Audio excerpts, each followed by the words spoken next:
Hi everyone, I'm Alex. And I'm Sabrina. Welcome back. Today's episode is Chapter 18, Attending to the Little Things. We're pulling this one from Paul Schwinghammer's book, Building Better Relationships, a guide to enhancing the customer experience for home builders, remodelers, and construction managers. And we're going to keep it conversational, slow, and practical. Little things, big difference. Right, Alex? Absolutely. You know, Paul opens this chapter reminding us that small details are really deposits into the relationship bank account. They might seem insignificant at the moment, but they add up, big time. Yeah, and I love that image, deposits. It's easy to think only big fixes or milestones matter in a build. But Paul says those tiny gestures, cleaning a dusty countertop, fixing a loose doorknob, touching up a small nick, they're not trivial. They're trust builders. Right, and he's clear when clients mention something that seems minor. Even if they say, it's no big deal, that's a signal. They're telling you what matters to them. If you ignore it, that's a withdrawal. If you quietly handle it, that's a deposit. Which is kind of counterintuitive for folks who are always on deadline. You think, that dust on the countertop? We'll deal with it at punch list. But Paul suggests a different move. Notice, act quietly, and then casually let them know it's done. No big fanfare. Exactly. He gives that example. You see the countertops dusty under the protective film. Instead of telling the client you'll clean later, you just clean it. Then you say, I noticed the countertop was a bit dusty, so I went ahead and cleaned it up for you. Short, simple, impressive. There's something so powerful about that approach. It's humble. It says, I care about what matters to you, without making it about you. And that's what Paul keeps circling back to, attentiveness and discretion. And it's not just about aesthetics. Sometimes it's that loose doorknob or a tiny nick on the wall. Clients will often downplay those things, but Paul warns, if we dismiss them, we come across as dismissive. If we take them seriously, quietly fix them, we reinforce professionalism. I've seen that play out on projects. A homeowner points out a small scratch on a stair tread. Nothing major. The crew could shrug, but instead someone takes a moment, repairs, or masks it, and later the homeowner mentions it felt like someone cared. That feeling sticks.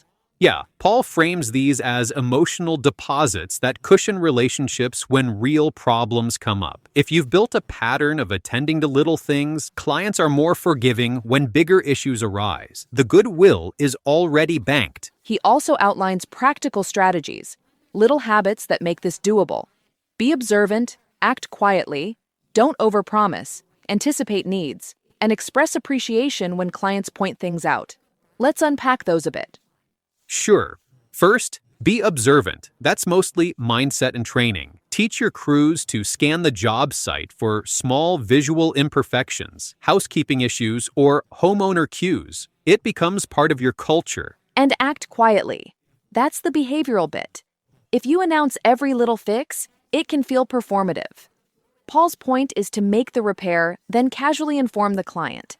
That preserves dignity and delivers the surprise deposit. Then don't overpromise. Instead of telling a client, I'll get to that next week, which sets expectations and opens room for disappointment, fix it if you can. If you can't, be clear about timing. Honesty matters. Anticipate needs. That's proactive service. If you see a corner that's likely to scuff during move-in, touch it up before it becomes a complaint. Clients notice when you think ahead. And the appreciation piece is subtle but meaningful. If a client points something out, thank them. Paul recommends acknowledging their input. Thanks for pointing that out. I appreciate you noticing. It's validating and reinforces partnership. Right. And all of this contributes to a reputation, not just among clients, but with subcontractors and suppliers. If you're known for caring about the small stuff, people trust your judgment more. That trust pays off when schedules slip or issues arise. Something else Paul mentions is the ripple effect. One small act of attentiveness can change a client's whole frame of reference. Suddenly, they don't see you as just a contractor. They see you as a partner who cares about the experience. That emotional perspective, feeling valued, is what turns clients into advocates. They'll recommend you. They'll be patient when there's an inevitable setback. Those little deposits build loyalty. Let's talk about examples. Paul gives the countertop dust example. I've got another. An electrician leaves a loose wire tucked behind a fixture. A homeowner glances at it and says, "That bothers me." Fix it immediately and tell them later, "I took care of that wire." Small moment, big impact. Or when a delivery leaves packaging in the driveway that's blocking their car. A quick cleanup by your team prevents an annoying morning for the homeowner. It's not glamorous, but they remember the relief. There's also the relational angle. If a client shares a personal preference, they like soft white light versus warm yellow, or they prefer satin paint over flat. Honoring that detail matters. It shows you listened. Which ties into active listening. If a client mentions a minor dislike in passing, jot it down. Make it part of the job log. Paul says these cues are often subtle. They're not always explicit requests. Treat them as data points about what the client values. And make sure your team knows those details. A handoff meeting where you say, "Note, homeowner prefers X, watch for Y," goes a long way. Consistency across the team is what turns a one-off deposit into a dependable relationship practice. I like that Paul emphasizes discretion. There's an art to fixing something without drawing attention to it. Overcommunication can feel like overcompensation. Quiet competence is powerful. Let's be real. Sometimes the little things pile up and become big things. If you ignore dust, scuffs, or loose fixtures on multiple visits, the client's perception shifts. It's not just one deposit missed, it becomes a pattern of neglect. Exactly. And Paul warns that those missed opportunities accumulate as withdrawals. That's why consistency matters. One quiet fix is great. A habit of quiet fixes is transformative. Near the end of the chapter, Paul circles back to the long-term benefits. Attending to the small stuff makes your relationships resilient. When delays or mistakes happen, and they will, the client's experience history gives you credit. They'll give you the benefit of the doubt. That's key in construction, where surprises are part of the process. The little things create a buffer of trust. You don't need perfection, you need predictability and care. So true. Any other practical tips, Sabrina? A few quick ones from Paul's approach.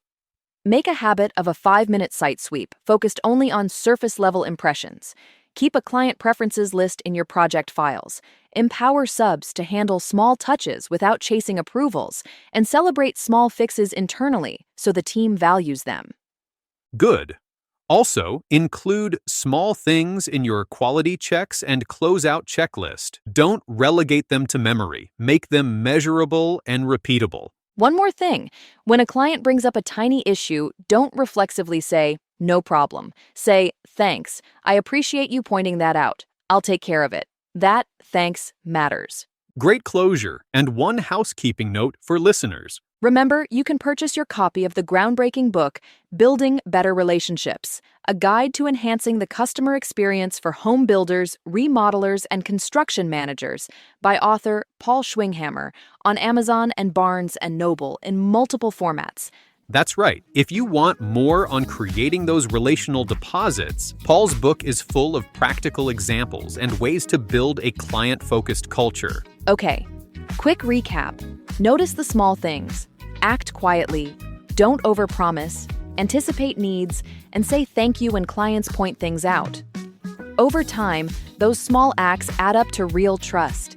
And they make your projects smoother, your clients happier, and your team prouder. Thanks for listening to episode 18 of Building Better Relationships in Construction. We'll be back with the next chapter soon, entitled Setting Specific Expectations. Until then, notice the little things. They matter. Take care, everyone. Bye.